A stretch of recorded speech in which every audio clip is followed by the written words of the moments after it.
Et puis viendra à lui un autre projet. Aman Mana est sollicité pour un journal qui se met sur pied. On est venu me chercher pour faire Mutation. J'ai mûri l'idée de créer Mutation quelques temps après. J'ai vu Camto, puisque je savais qu'il était intéressé par la presse. Et donc j'ai décidé de lancer Mutation. Les deux parents sont revenus vers nous pour solliciter qu'on réfléchisse. La première personne à laquelle j'ai pensé, c'était M. Christian Wanger. Il travaille à la CRTV. Il m'a dit vraiment le challenge est trop fort pour moi. Et puis j'ai déjà une position. La presse, on sait comment ça va ici. Ce n'est pas sûr que je puisse faire affaire. J'ai demandé à une amie si elle connaissait un journaliste. C'est elle qui m'a ramené Aman Mana. J'étais le capitaine de l'équipe. C'est-à-dire que il y avait des gens qui avaient une idée et ils avaient besoin de quelqu'un pour porter le projet. Et on est venu me chercher compte tenu de mon passé dans la presse. Vous savez, ça n'a l'air de rien, mais à l'époque, j'avais 28 ans, mais j'avais déjà travaillé 7 ans dans la presse. Le groupe s'est formé comme ça. Pour les jeunes qu'on était, je disais toujours, c'est une entreprise de prise en main de notre destin professionnel. Ce que nous allons faire va nous déterminer pour la vie. Nous allons tracer notre ligne professionnelle dans ce pays avec ça. Et les choses se sont passées exactement comme je pense que comme je le prédisais. Parce que la plupart des gens qui sont passés par Mutation à cette époque-là, en garde, enfin, ça a été leur tremplin.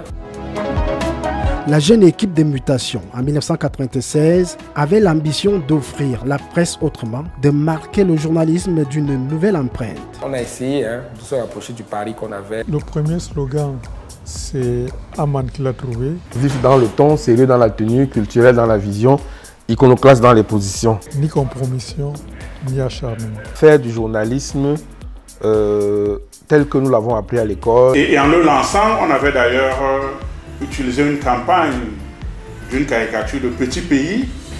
Et on disait, l'information sera bientôt mise à nu. L'information qui pique, mais qui détonne aussi. Que ne soit pas les platitudes qu'on observait un peu partout. On avait presque réussi. C'est le premier journal entièrement conçu et porté par des étudiants de l'ESTIC. Il y a un vrai dénicheur de talent dans la presse écrite qui s'appelle Aman Mana.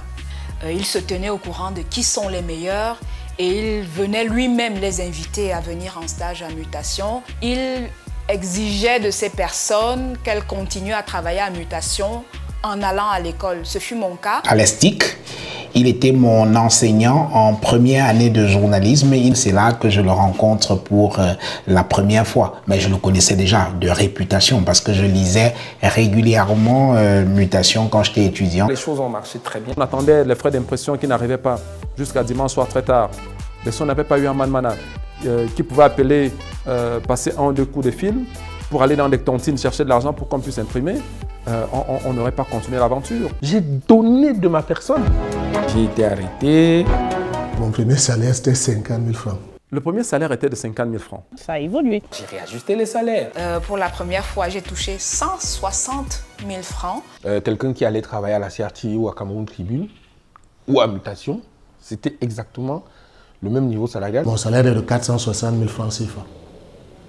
Dans le contexte camerounais, c'est révolutionnaire. Et nous nous sommes permis même de faire du mercato. Les juniors Bignam sont arrivés, les Thierry Ngonga, Aimé Robert Bina, Yves Atanga. Aman, qui a un esprit très fun, décide de créer cette situation qui est un peu la vie des people. Au moment où je quitte cette aventure, le bateau, un journaliste de Mutation n'a envie, un journaliste de la CRTV, bulletin de salaire en main, bulletin de paie en main. Je ne sais pas ce qui s'est passé après moi. Habitué de départ, il claque à nouveau la porte des Mutations. Nous sommes le 17 juillet 2007. Les rapports sont devenus exécrables avec Protea Yangma, le directeur général de la SAS Media Corporation qui édite Mutation. Il a posé sa tête sur mon épaule et il m'a dit, grand Zab, je ne t'ai jamais dit non. Aujourd'hui, je t'ai dit non, je m'en vais. Et ça m'a fait mal. Ça s'est passé un lundi. Il y a des SMS qui tombent dans nos téléphones. Suite à la crise qui prévoit en ce moment au sein de la South Media Corporation, le directeur de publication, Haman Mana, doit donner une conférence à 10h à l'hôtel Hilton. Et Haman Mana, lorsqu'il vient faire sa déclaration, il annonce son départ. Et il dit qu'il part avec ses titres. Nous sommes un peu perdus. On ne comprend pas. Comment est-ce que cela nous tombe subitement dessus comme ça? Il fait la déclaration. Je m'engage pour une nouvelle aventure. J'ai appris cette déchirure spectaculaire. Ça avait fait l'objet d'un titre au journal de 13h. Il s'agit d'une crise de croissance qui a été mal gérée. Les égos se développent. La crise du leader et du manager. Ça arrive dans toutes les sociétés. Entre les deux, il faut un compromis. C'est ce compromis-là que nous n'avons pas pu trouver. Et que personne n'a vu venir. Un directeur de publication qui a une forte personnalité. Vous avez un rédacteur en chef qui est également une forte tête. Vous avez un président du conseil d'administration qui est quelqu'un de très ferme. Tout cela, ça fait un cocktail qui peut à un moment donné exploser.